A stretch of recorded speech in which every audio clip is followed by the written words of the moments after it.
Hello viewers, இன்னைக்கான அரசியல் அப்டேட்ஸில் நம்ம பார்க்க போகிற ரொம்ப முக்கியமான ஒரு பரபரப்பான தகவல் என்ன அப்படின்னு பார்த்தீங்கன்னா, கடந்த வாரம் நடந்த தமிழக சட்டப்பேரவை நம்பிக்கை வாக்கெடுப்பில் கட்சியின் உத்தரவை மீறி எஸ்பி வேலுமணி, சி.வி. சண்முகம் ஆகியோர் தலைமையில் 25 அதிமுக எம்எல்ஏக்கள் தாவேகா அரசுக்கு ஆதரவாக வாக்களித்தது தமிழக அரசியலில் பெரும் புயலை கிளப்பிருந்ததுங்க. அது மட்டும் இல்லாமல் தற்போது பார்த்தீங்க அப்படின்னா, அதிமுக பொதுச் செயலாளராக இருந்து வரக்கூடிய எடப்பாடி பழனிசாமி அவர்களுடைய பதவி படிக்கப்பட போகிறது அப்படின்ற மாதிரியான ஒரு தகவல் அரசியல் வட்டாரத்தில் மிகப்பெரிய அதிர்வலைகளை ஏற்படுத்தி வந்துட்டு இருக்கு அப்படின்னு சொல்லலாம். இது குறித்து அதிமுகவில் ஒரு மிகப்பெரிய ட்விஸ்டே காத்துட்டு இருக்கு அப்படின்னு நான் சொல்லணும். அது மட்டும் இல்லாமல் இன்னும் பரபரப்பான திருப்பங்களும் அதிரடியான மாற்றங்களும் அரசியல் களத்தில், அதிலும் குறிப்பாக அதிமுக கட்சிக்குள்ள ஏற்பட்டு கொண்டு வருகிறது அப்படின்னு சொல்லலாம். இது குறித்த முழுமையான தகவலோடு இன்னும் பரபரப்பான அரசியல் அப்டேட்ஸை தொடர்ந்து நீங்கள் தெரிந்த பலன் பெற வீடியோவை ஸ்கிப் பண்ணாமல் கடைசி வரைக்கும் பாருங்க.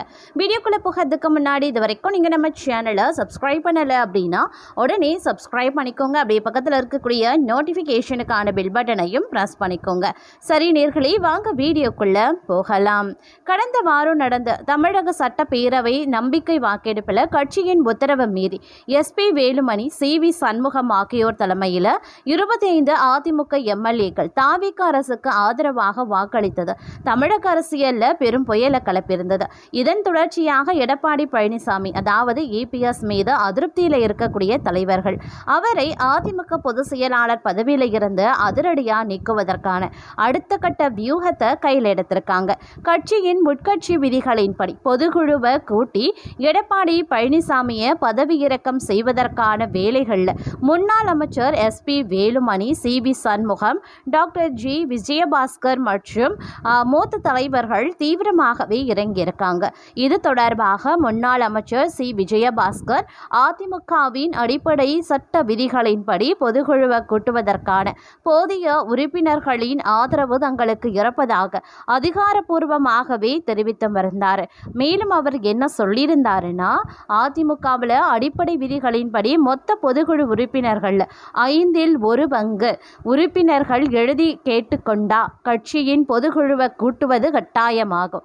ஆனால் தற்போது எடப்பாடி பழனிசாமியின் ஒருதலைபட்சமான போக்கிற்கு எதிராகவும் கட்சியை பலப்படுத்த பொதுக்குழுவை கூட்ட வேண்டும் அப்படின்னும் 2/5 பொதுக்குழு உறுப்பினர்கள் தங்களுக்கு ஆதரவு தெரிவித்திருக்காங்க அப்படின்னு அதிரடியாகவே குறிப்பிட்டிருந்தார்.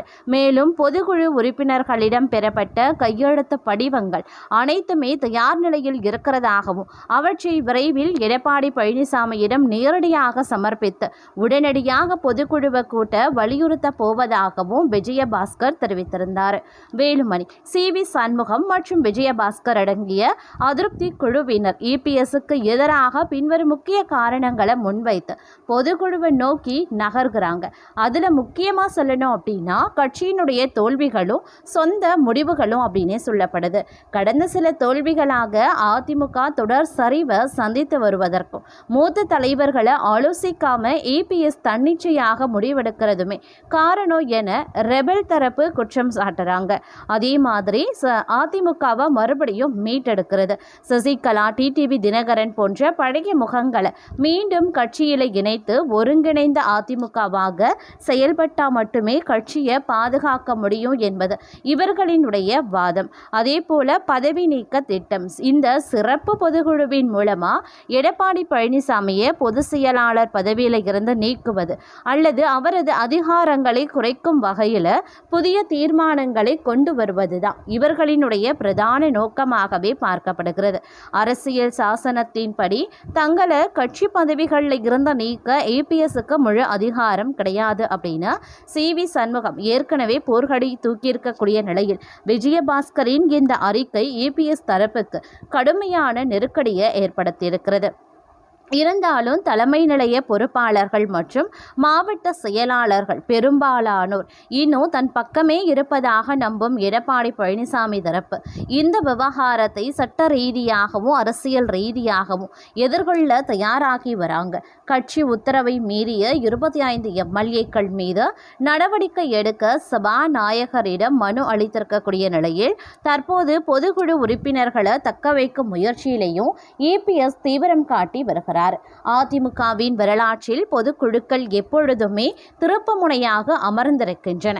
ஓபிஎஸ் இபிஎஸ் மோதலுக்கு பிறகு தற்போது இபிஎஸ்க்கு எதிராக வேலுமணி, சண்முகம், விஜயபாஸ்கர் கூட்டணி அமைத்திருப்பது அதிமுகவின் ஒற்றை தலைமை பதவிக்கு மீண்டும் ஒரு மாபெரும் சவாலை உருவாக்கியும் இருக்கின்றது. பொதுக்குழு குட்டப்படுமா அல்லது இந்த விவகாரம் மீண்டும் நீதிமன்ற படிகளை மிதிக்குமா என்பதை பொறுத்திருந்துதான் நாம் பார்க்க வேண்டும். நிலவரம் ஒரு பக்கம் இவ்வாறு இருந்து கொண்டிருக்க, மற்றொரு புறமோ எடப்பாடி பழனிசாமி அவர்கள் வேறொரு வியூகத்தை வகுத்து வந்துட்டிருக்காரு. அதிமுக மூத்த தலைவரான செம்மலை அந்த கட்சியில இருந்து விலகுவதாக அறிவித்திருக்கக்கூடிய சூழ்நிலையில் செய்தியாளர்களை சந்தித்த செம்மலை சில முக்கிய தகவல்களையும் பகிர்ந்திருக்காரு. அதிமுக இப்போ பலவீனமாக இருக்கிறத பார்த்து வேதனையாக இருப்பதாக கூறிய அவர், தனது விலகலுக்கு பிறகாவது அதிமுக தலைவர்கள் கட்சியை பலப்படுத்துவார்கள் என்று நம்புவதாகவே தெரிவித்திருந்தார். அதிமுகவில் கடந்த சில நாட்களாகவே தொடர்ச்சியாக பல்வேறு குழப்பங்கள் நிலவி வந்துட்டு இருக்கு. அதிமுகவில் எடப்பாடி தலைமையிலானோர் தாவேக்கு அரசுக்கு எதிர்ப்பு தெரிவித்திருந்தனர்.